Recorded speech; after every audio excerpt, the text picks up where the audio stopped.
Every Wednesday on the Happy Families podcast, I talk to interesting people doing interesting things about making families happier, and today is no different. Today I'm talking with Dr. Jenny Brown, who's been a dedicated leader in child, couple and family mental health for over 4 decades, working across Australia, the UK, the USA.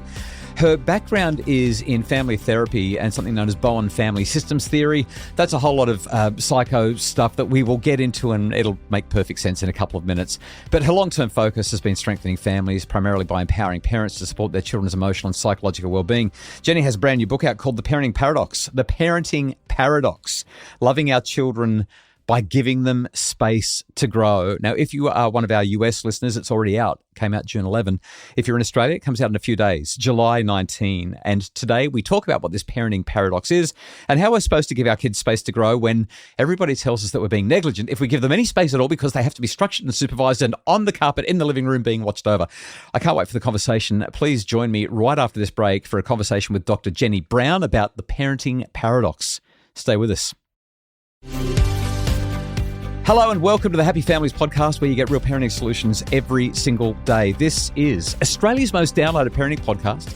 Thanks for joining me today for a conversation with Dr. Jenny Brown, who works on family mental health and has been doing that for more than 40 years. I don't want to be too personal here, Jenny, but when you hear that 40 years thing, do you kind of go, geez, how'd that happen? That's a long time. I don't know what's going on. It means I'm not in the thick of parenting anymore. I'm a grandparent now, Justin. So how many kids and how many grandkids? Let's go through your parenting stats. Yes, I've got 2 daughters who are now well into their adult years, and I have 6 grandchildren. Oh, that's awesome. Some of them live in the US and some of them live in the broader Sydney area. So Jenny, as a father of 6 get daughters, more of my attention. As a dad of 6 daughters, I think I am qualified to say I don't think you were trying very hard. You stopped at 2. Only 2. Exactly. My second certainly took a lot of my energy. My lovely second daughter. I've learned a lot along the way, and I have such empathy for the challenges parents face. But 2 was just right for me. Well, let's talk about this parenting paradox. It's the name of the book, Loving Our Children by Giving Them Space to Grow. What do you most want parents to understand about the intensivity of, is that a word? The intensivity of today's parenting culture? It's a good word. I like it, Justin. I want them to understand that it isn't new. And it is one of the things I write about. How do we get here to parenting being so intense, where parenting feels like high performance stakes rather than a relationship anymore? Just this sense that parents have to know so much and always be able to attune to their child and understand the latest stage of their development, all of their neurodevelopment. It's overwhelming for parents, but it's been building for well over 100 years. So I do write about that, so parents can understand that the air we're breathing at the moment in modern parenting, where parents are becoming overly reliant on expert advice. I love, Justin, that you don't have that tone of expert advice in the Happy Families podcast. It's much more about helping parents think for themselves, retrieve their own wisdom. That's what I'm wanting in this book. Yeah, I love that. Jenny, just a quick aside. In one of my more recent books, The Parenting Revolution, I traced the history of parenting advice over the last couple of 100 years. And it's astonishing just how bad the parenting advice was. And what's really ironic, I've just seen an advanced copy of a new book coming out from Richard Glover, the ABC Afternoons Drive presenter in Sydney. And the book is something, I can't remember exactly the title, but it's like how to stuff your kids up or something like that.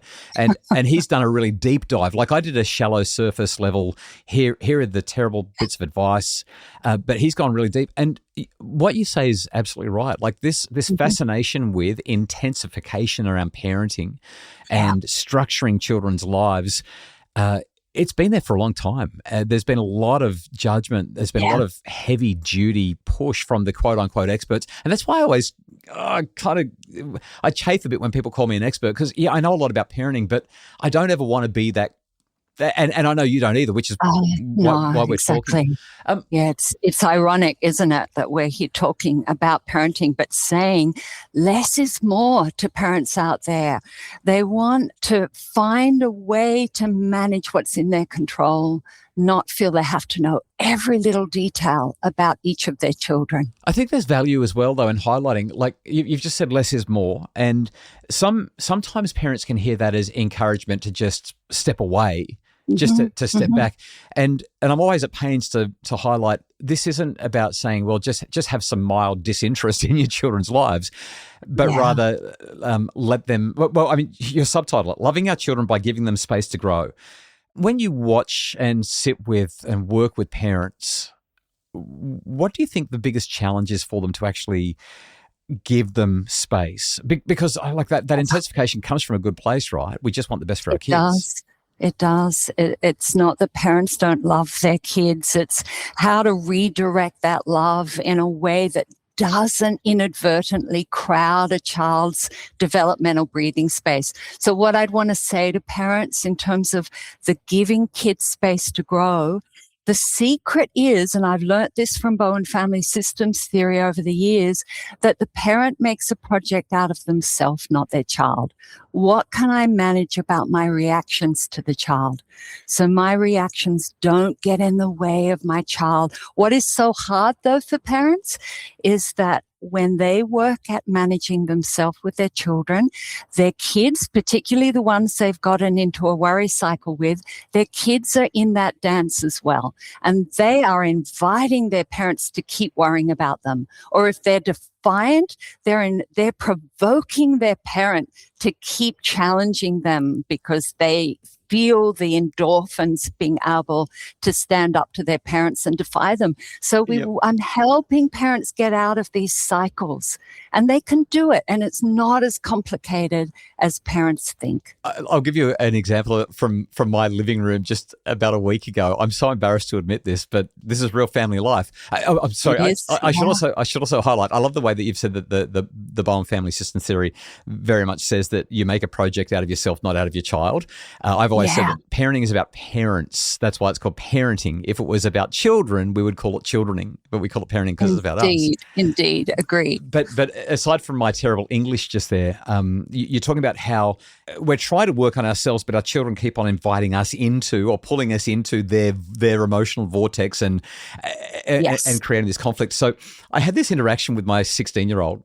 There was some tension. There was a little bit of conflict around an issue. And as she walked away from me, she said something that was, she muttered it under her breath, but it was a little bit disrespectful. There was just a little bit of a button push there. And and she said something, I can't even remember the words, but Jenny, I stopped her. I said, why do you always have to have the last word? Why do you always have to have the last word? And as I said it, it struck me. The irony was, no, actually, I'm the one that has to have the last word. That's why I've jumped in with the last word. And of course, that set her off again. She said, I don't have to have the last word. You're always the one with the last word. That's why you just said what you said. And I said, well, you just said what you said. So you're trying to have the last word, but I get the last word because I'm the, and all of a sudden we're having this, and it was just so ridiculous. We ended up having a bit of a chuckle about it actually. But great example, Justin. We get caught all the time. Doesn't stop. But I love that you're talking about your daughter who did the button push. And can we just start to learn when our buttons get pushed? We have choices. We can do different things, which is great. They're our buttons. That's what builds hope.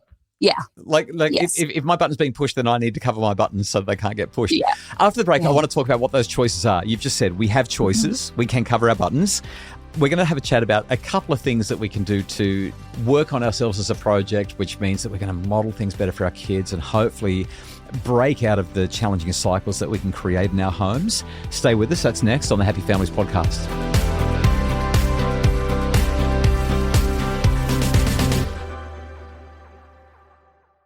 We're back. This is the Happy Families podcast where you get real parenting solutions every day. Dr. Jenny Brown is the author of The Parenting Paradox, Loving Our Children by Giving Them Space to Grow. It's out now if you're a US listener. If you're in Australia, only a couple of days, July 19, and you can get hold of The Parenting Paradox. Jump online. You can pre-order it. Jenny, we're talking about how we're working on ourselves as a project. That's what the family system theory is that you use, this Bowen theory. And this idea of buttons, kids pushing buttons, getting sucked into their vortex, and how do we work on ourselves? You said there are a couple of things that we can really do to cover up or protect those buttons so they don't get pushed quite so easily. If I'm a parent listening to this podcast, I'm thinking, okay, everything's been really abstract so far. Just give me a couple of really concrete things that I can do. What would you Yeah. point a struggling parent to with kids that push those buttons? Yeah. Well, look at the things you're in control of. Here's what you've got choice over. You've got choice over your own behavior, over your tone of voice, over when you speak, when you don't speak. It's all in our control. We cannot change the mood, mind, and behavior of our children. But the really good news is if we just change our tone, dial the intensity down, our children have more breathing space to pick themselves up and function and manage better. This is not a techniquey approach about getting our children to do what we want them to do. It's different. We change the family system by changing ourselves. And it just makes for that contagious calm. We can't be calm all the time. That's not realistic. And we don't But want if to we be. Like, just turn it down. Yeah. Yeah. Yeah, we don't want to be zombie-like parents. We want to be real and authentic.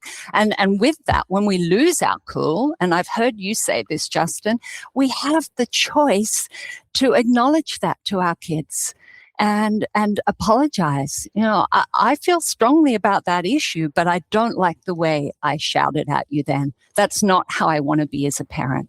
So let's reset. We can talk about it when I can get my calm together. They're the things in a parent's control. And you talked about your example with your daughter.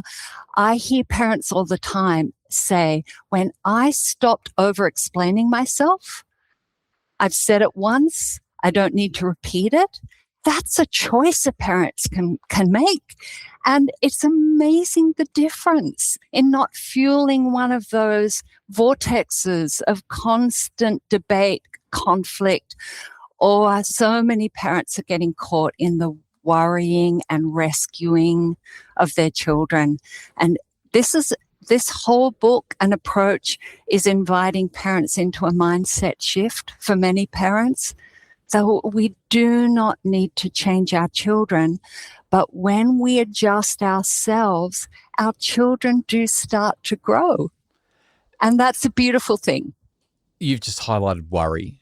One of the conversations that I have on repeat with parents is about their worries, about their children fulfilling their potential, about their children overcoming their various challenges, whether it's social or cognitive or academic or whatever it might be. My last question for you, what are the practical steps that you would point parents to help them to break out of worry cycles, whether the kids are little or big, regardless of the age or stage? How can parents break out of these worry cycles? Well, first of all, look at your worry cycle. Step back. When you've got some thinking space and I've got a pattern you can follow in the book, map it out. When do I get triggered? How do I respond? How do I see that when I worry, my child's helplessness increases, their neediness or their agitation increases? How can I do something different to get out of that worry cycle? Parents do, rather than a quick fix technique, learn to observe your cycle. And there's so much value in that awareness. And that's where our choices open up. And I don't want parents to be on a guilt trip. None of us need that. But to recognize that when a child triggers our worry, our response to them, over monitoring them, over helping them, it becomes part of the cycle because the child does react to being monitored anxiously, which becomes our confirmation bias. Oh, look, I should be worried. Look how they're responding. And then we increase our helping efforts and then we go looking for experts to add to fixing the child and without meaning to.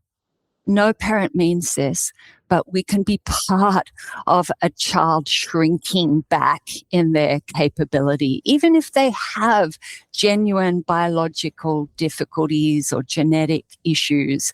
We don't want to be part of them shrinking back. And we can be a part of less worry, more presence. Great way to finish. Dr. Jenny Brown has created the Parent Hope Project. It's a fabulous suite of resources designed to restore parental agency and build lasting confidence in navigating children's challenges, and is the author of the brand new book, The Parenting Paradox, Loving Our Children by Giving Them Space to Grow. My take-home message, Jenny, if I can say some of your words back to you, work on me and my response. Don't try to change my child. Such a great message. Yeah. It's a paradox. Yeah. Good luck with the book. I hope it goes extremely well. Thank you. Yeah, absolutely. It's a message that parents need. And thanks for joining me on the podcast today. Yeah, thanks for having me, Justin. The Happy Families podcast is produced by Justin Roland from Bridge Media. Mim Hammonds provides our admin and other support. Check the show notes for details about the parenting paradox. And if you're looking for other resources to support your family, we'll link to Jenny's website as well as happyfamilies.com.au.